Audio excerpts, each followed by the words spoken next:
What's the best player for the Pistons to draft at number 5? Your Bad Boys are the only team to beat Michael, to beat Larry, to beat Magic. Isiah Thomas is on the phone with us right now.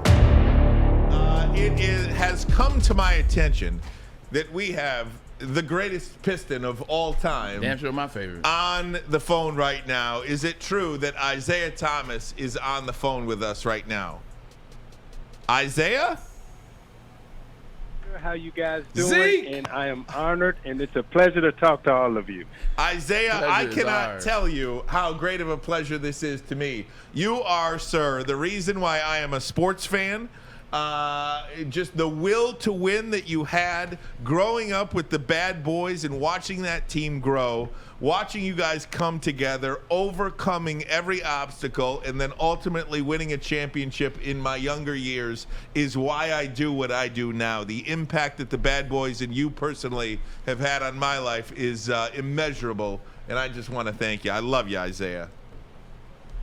Well, thank you, and I love you too, and I love Detroit, and I must return the compliment and the favor, because we as a team, as you know, during those years of trying to climb the ladder, we had our ups and our downs, but the community, the fans, and the way everyone treated us, and the way everyone inspired us, really gave us the courage to continue to go out and compete and work as hard as we did. So, we thank the fans, and we thank all of you just as much as you helped us. We tried to help you also. I appreciate my boy Tom Mazaway for getting Zeke on the phone. I've known Zeke literally my whole life. He knows my father, Stan Edwards. Always been around. Zeke definitely knows. He's my favorite Detroit Piston of all time, favorite point guard of all time as well. Last time I saw Zeke, I think we both were living at the Ritz-Carlton in Coconut Grove, and we had a quick exchange. Oh, yeah. Yep, we had a quick exchange as I was sitting down eating dinner, man. So how you been, Isiah? I am doing great. And say hello to Pops for me. He was always good to us and good to me, especially when I got to Detroit. I always had some wise words and some good advice.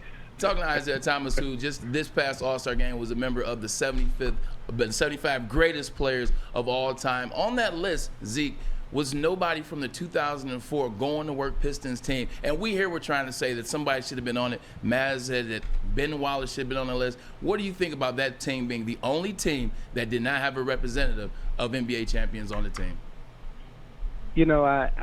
I lived and I experienced, most of my adult life in Detroit. My teenage years were, Chicago, Indiana, but my adult years are Detroit. And I can firmly say the way our Pistons teams and the way Detroit as a city has been treated. And when I got there, I heard Mayor Coleman Young talking about the perception of Detroit and the lack of respect that Detroit has always gotten from the national media. And when I look at what has happened, with the NBA and also the national media around the Pistons franchise, teams, organization, for all that we have contributed to the game, I feel that we don't get the respect for. And when you look at what Detroit has contributed to the world, I'm going to say this again, what Detroit has contributed to the world, when you look at the automobile space, when you look at the music industry, you can't talk about America. You can't talk about the improvements that have gone on across the world without including Detroit. And I don't think you can talk about NBA basketball, the history of it, without including our Pistons teams in the organization. So, I think there's a lack of respect, and I stand and I fight for Detroit every day. That's why I'm on Twitter, on Instagram, hollering "Let it be known," because when I was there as a player, and now that I'm not in uniform, I still fight for Detroit every single day. Isiah, it's funny you say that, because just yesterday just yesterday we were having this discussion because as a Detroiter, it burns me when they show, just the network show championship montages of the great teams of the past, and you see Kobe and Magic and Larry and Michael and Shaq. And Tim freaking Duncan and all. No disrespect to Tim Duncan. Where's Isiah Thomas? You almost said it. It's mind blowing to me that your Bad Boys are the only team to beat Michael, to beat Larry, to beat Magic. And I just don't get it. Do you have any understanding or reason why there's almost an omission of the Pistons? We're one of 6 or 7 maybe franchises in the NBA history to win 3 or more titles. 6. You can either say it's done on purpose, or you can say it's an accident. But for those of us who represent and talk Detroit, we see it as a blatant, purposeful omission. And again, I look at, all in the 80s, right? There's only 2 teams that won back-to-back championships when you talk about the golden era of basketball. That was the Los Angeles Lakers and the Detroit Pistons. There was only 2 teams that won back-to-back when you talk about that golden era in the 80s. Now, when you get to the 90s, there's 2 teams that won back-to-back. 3 teams. There was the Rockets, the Bulls, and then the Lakers. Mm-hmm. Incredible. But when you talk about the 80s, there was only the dominance in the 80s, came from our team, the Celtics, the Lakers, and then if you go in the early 80s, then you got to include Dr. J and the 76ers. 100%. Isiah, I've heard you say at times that Magic Johnson's your favorite point guard of all time, and then I've heard Magic reciprocate that, say you're his favorite point guard of all time. Moving into tonight, with Steph Curry going to close out, not tonight, tomorrow, excuse me, what do you think will happen when Steph wins tomorrow night, wins the MVP, now he has his 4th title and his first MVP? What does that catapult him to in terms of the best point guards of all time? In your mind, my favorite point guard of all time. And I am honored to even be in a discussion, 30 years later, with some of the present-day players like a Steph Curry, who has had such an amazing career. And if he wins, we'll be catapulted into another stratosphere of rankings, which he deservedly should have. The point guard of today is different than the point guards in my era. What we were responsible for and what we always had to try to achieve, what Magic and I, achieved at the point guard position. We had to have perfect balance, and the perfect balance between scoring and also assisting. So we came to the game with a hat on that not only did we have to score the basketball, but we also had to assist. And in those 2 categories, right, that was the demand of the champion point guard play at that position. Now today, fast forward, the point guard position is really only required to score the basketball. He's not required to come in and be a leader in assists. I think I'm the only point guard in the history of the game that's won back-to-back championships, leading his team in scoring and assists. That hasn't been done before. And if Curry wins tonight or wins his next championship, he'll be put in another, category. And for this era of play, what the point guard position is required to do in terms of scoring the basketball, he's by far the best at it.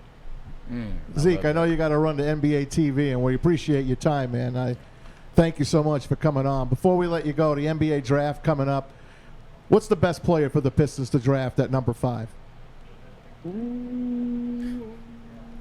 It's a lot of them. You're gonna have somebody to choose from. Can we get 2 of them at number 5? Hey, Isiah, just a thought on the Pistons and Cade Cunningham. Is he the guy that is going to help take this franchise to compete for championships in the future? Do you believe in him? Do you like him? I believe in Cade. I like him.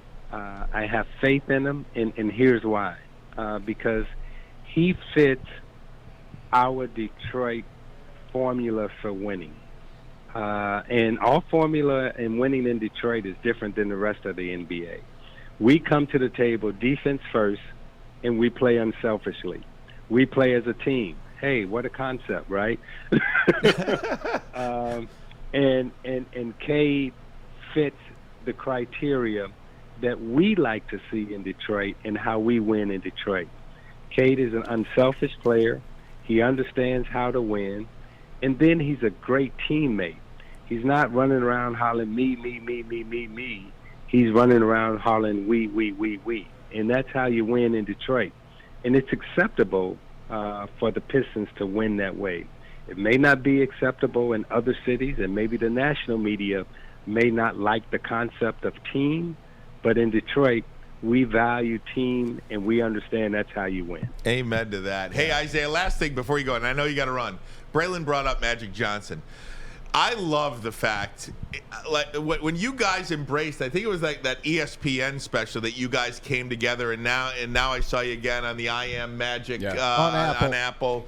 I love that you guys are friends again, and maybe you never stopped being, or whatever the case may be. But when you guys embraced and were crying a year or 2 or 3 years ago, whenever that special was, I was crying with you guys. I just think that was like a metaphor for life. That no matter what transpires, that you will always be boys with your boys, and I love that. I'm so glad you and Magic are back. I loved it too, and what Magic and I did, before the finals, right, where we would hug and we would embrace, give each other a kiss, right? Mm-hmm. If you remember back during those times, it wasn't cool for men to show emotion. Totally they wasn't unheard supposed of. to hug. It was supposed to be like, cold handshake. And, now everybody, when you see your boy, you like grab him, give him a hug. Yeah. Hey, what's up? So we broke the ice there. I did not, and I don't think he knew how powerful that moment was going to be for us, breaking down, crying on TV, and then embracing again. And showing, the world how relationships can break and can be mended and come back. I didn't realize how powerful that moment was until walking through the airport, the next day, and, a woman grabbed me and said, I watched the interview, and I hadn't spoke to my 8th grade friend for years, and I picked up the phone and I called her, and she and I are now back together as friends. And so that moment just, it was a powerful moment, I think, for everybody, and it definitely was a powerful moment for he and I. So I'm glad you brought that up on this call, because we understand how important and how powerful Magic Johnson is to the state of Michigan. So it was a good moment for all of us. Sports life, man. It's just it's so great. It's so great because it's when sports and real life intersect that really make the impact. Mr. Isiah Thomas, the greatest Piston of all time, the Hall of Famer, 2-time NBA greatest champion. PG of all time. Such a thrill of a lifetime to speak with you, sir. Can't wait to do it again soon. Hey, can't wait to talk to you guys soon, and keep repping Detroit. We need it. Yes, sir. Same to you. Same to you.